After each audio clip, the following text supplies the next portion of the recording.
Oi pessoal, vamos agora ao nosso terceiro e último vídeo sobre previdência privada. No primeiro vídeo a gente falou qual que é a diferença de investir com come-cotas e sem come-cotas, porque basicamente o investimento numa previdência é um investimento num fundo e se você investir diretamente no fundo multimercado, você tem o efeito do come-cotas.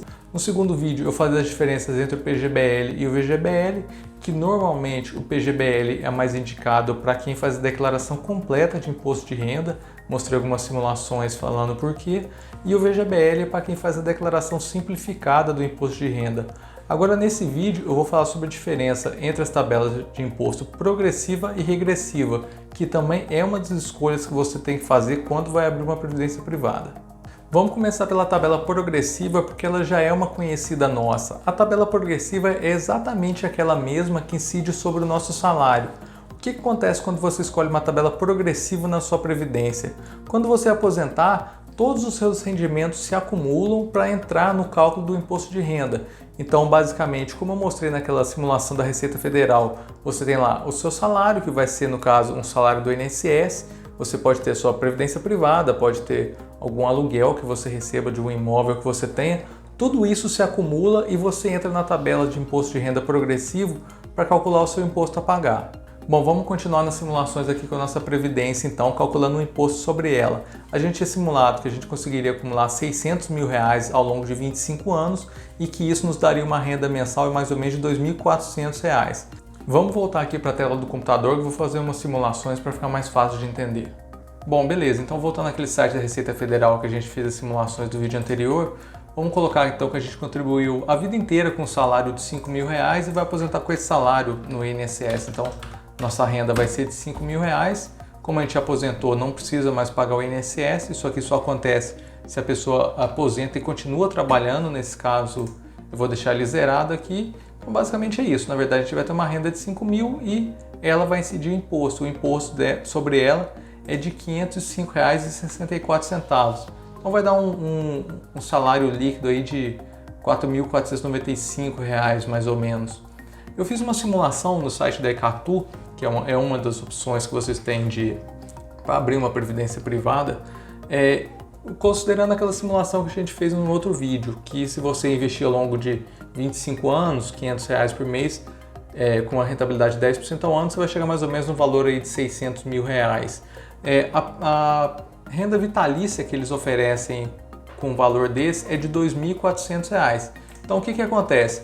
Quando você tem a previdência calculada pela tabela progressiva, você vai acumular o seu INSS com a sua previdência privada. Então o que a gente vai fazer? Vai colocar esse valor de R$ 7.400 aqui. O que acontece? A gente então não tem nenhum desconto aqui, são R$ 7.400, ele vai dar um imposto aqui de R$ 1.165, subtraindo um do outro, você vai ter um salário líquido de R$ 6.235 mais ou menos. Agora existe um detalhe que eu vejo poucas pessoas falando sobre isso. Existe uma lei, que é a Lei 7713 de 1988, no artigo 6º, ela fala que após os 65 anos, as pessoas têm direito a uma isenção de imposto dobrada. Então, naquela primeira faixa de imposto de R$ 1.904 em que a gente é isento, essa faixa que está aqui embaixo, R$ 1.903,98, ela dobra. Então, ela passa aí mais ou menos para R$ 3.808. Então, como que você indica isso? Então, antes de você fazer 65 anos, se você receber R$ 5 mil do INSS mais R$ 2.400 de uma previdência privada, é o valor que eu falei. Você teria R$ 7.400 de salário bruto, tirando o seu imposto, o imposto é de R$ 1.165, você teria aí um rendimento líquido de R$ 6.235 mais ou menos. Se a gente colocar como uma dedução aqui, essa dobrada, vamos dizer assim, de isenção, seria R$ 1.904. Repare que nossa base de cálculo aqui diminui bastante. Então, o que vai ser o nosso imposto a pagar? Vai ser de R$ 642. Se a gente pegar os 7.400 menos 642,04, o nosso salário líquido seria de R$ 6.757,96. Então, beleza, é assim que funciona a tabela progressiva. A gente vai pegar o quanto a gente vai receber de INSS, acumular com a previdência privada e depois dos 65 anos você pode acrescentar essa dedução dobrada da isenção de R$ 1.904. Agora falando sobre a tabela regressiva de imposto de renda, como que ela funciona? Ela trata a sua previdência como um investimento completamente separado do seu INSS e outros rendimentos que você venha a ter. Então, o imposto sobre o seu INSS é calculado separado e da sua previdência privada é calculado de uma forma separada também. A tabela regressiva começa com um imposto de 35% se você mantiver o seu investimento por menos que 2 anos. E a cada 2 anos esse valor vai caindo 5%. Ao passo que quando você ultrapassa 10 anos, o imposto é de 10%. Então esse é o imposto que eu disse para vocês nos outros vídeos, que é a forma de você conseguir pagar um imposto só de 10% sobre a previdência privada. Bom pessoal, agora falando então no caso da tabela regressiva de imposto de renda, eu vou fazer aquela mesma simulação, como se a gente tivesse R$5.000 de INSS, tá? E nada mais. Então a gente começa aqui com um salário de R$4.495 aproximadamente. E não acumula, como eu já disse, não acumula a previdência aqui. A previdência é tratada de uma forma totalmente separada. O imposto é calculado sobre ela e não entra mais em lugar nenhum. Então aqui o que a gente pode fazer? Depois que eu completar os 65 anos, a gente tem o direito à isenção de mais R$1.904 aproximadamente. Então do nosso salário de 5.000, o imposto a ser reduzido seria de R$109,60. Então se a gente subtrair esse valor daqui, o valor líquido que a gente vai ter é de R$4.890,40. Considerando a tabela regressiva, sendo que o investimento foi mais que 10 anos, o imposto a pagar é de 10%. Então, sobre esse valor de R$2.400, incide o imposto de 10%, o que dá um valor de R$240. Ou seja, o valor líquido que a gente vai receber pela Previdência é de R$2.160.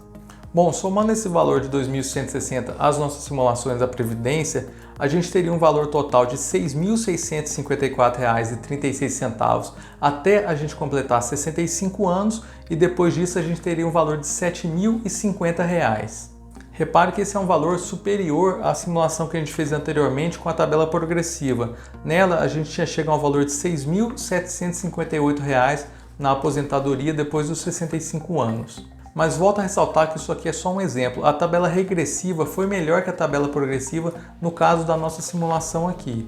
Normalmente, a tabela progressiva é recomendada para quem vai ter salários baixos do INSS, também vai ter salários baixos da Previdência Privada, ou prevê que vai ter vários gastos médicos na aposentadoria, porque gastos médicos são dedutíveis do imposto de renda. A tabela regressiva normalmente é mais recomendada para quem tem salários mais altos e pensa numa previdência privada com valor mais alto. E também ela é recomendada para quem pensa em resgatar todo o valor de uma só vez no final. Eu fiz uma simulação aqui para fazer essa comparação. Se quando você for aposentar, você resolver sacar todo o valor, sendo na tabela progressiva ou na tabela regressiva. No caso dos R$600.000, se você for resgatar todo o valor de uma só vez na tabela progressiva, você vai ter que pagar um imposto de R$160.000. Se você não tiver na tabela regressiva na faixa dos 10%, o imposto a pagar vai ser de R$60.000. Então tem uma diferença aí de R$100.000 de imposto a pagar. Vamos fazer um resumo do que a gente viu aqui até agora. Com relação ao PGBL e o VGBL. O PGBL normalmente é indicado para quem faz a declaração completa de imposto de renda e tem o compromisso, tem a disciplina de reinvestir os valores que vai receber na restituição, e o VGBL é para quem faz a declaração simplificada do imposto de renda. Normalmente a tabela progressiva é recomendada para quem vai ter pequenos salários, pequenos ganhos no futuro com o INSS, e também a previdência privada vai ser um valor pequeno. A tabela regressiva normalmente é mais recomendada para quem está nas faixas mais altas de salário e vai receber um valor mais alto de previdência privada ou pensa em resgatar todo o valor de uma só vez no final. Já que a gente começou a falar de resgate, vamos falar sobre as opções que você tem de resgate quando você chega na aposentadoria. Basicamente, existem 3 opções de resgate principais. Existem algumas outras mais específicas, mas eu vou falar das principais aqui. E você não precisa tomar essa decisão agora, você pode deixar para tomar essa decisão mais para frente. A primeira opção, como eu já disse algumas vezes aqui, é você fazer o resgate total do seu valor. Então lá quando você chega na aposentadoria, tem todo aquele montante acumulado, você resgata ele todo de uma vez. A segunda forma, que é uma forma bem comum, é a renda vitalícia. Então quando você vai aposentar, você avisa a sua seguradora, a empresa que te vendeu a previdência privada, que você pensa em aposentar e que é uma renda vitalícia. Eles vão fazer alguns cálculos, ver quantos anos, qual a sua expectativa de vida pela frente, e vão falar qual que é a renda que eles podem te garantir por mês até a sua morte. Ou você pode pedir uma renda por prazo determinado, ou seja, você chega para a seguradora e fala: eu quero receber um salário por 20 anos, qual o salário que eu vou receber? Eles fazem os cálculos para você e te pagam ao longo de 20 anos. Se você vier a falecer ao longo desse período, a continuidade, o restante daqueles salários a pagar, vai para os seus herdeiros. Agora, para a gente encerrar o assunto de previdência privada, uma pergunta que é muito comum quando as pessoas começam a estudar sobre previdência privada, que é: Breno, eu vi que eu fiz escolha errada, o que eu faço? Basicamente, se você escolher um fundo ruim, não tem problema, você pode pedir a migração do seu plano para outro, ou seja, você perde a portabilidade da previdência privada para um outro fundo. Só que durante a portabilidade você não pode mudar de PGBL para VGBL e nem de VGBL para PGBL.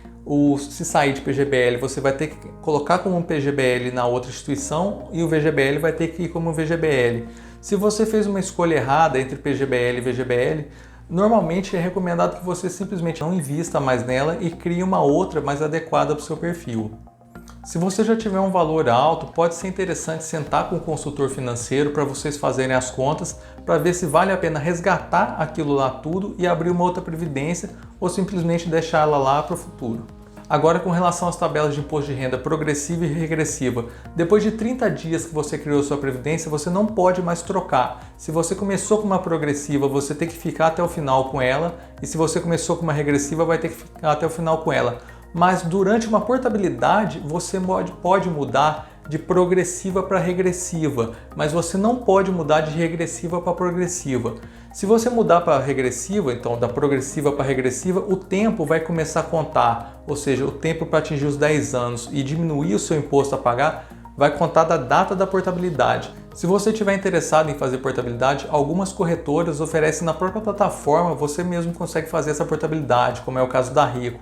Algumas outras você não consegue por conta própria, você tem que entrar em contato com o seu assessor e pedir a portabilidade. Se você tem uma previdência privada da empresa em que você trabalha, principalmente quando a empresa faz aportes junto com você, é importante você ler o regulamento, pois pode ter várias limitações sobre portabilidade e resgate desse dinheiro. Pessoal, nesses vídeos é isso. Eu sei que é um assunto complexo, que tem vários detalhes, mas eu espero ter ajudado vocês. Eu só queria reforçar que todas as simulações que eu apresentei aqui foram simulações mesmo, só para vocês entenderem como funciona isso, e a previdência privada é um investimento que tem que ser analisado caso a caso. Qualquer dúvida, eu estou à disposição de vocês. Um abraço, até o próximo. Tchau!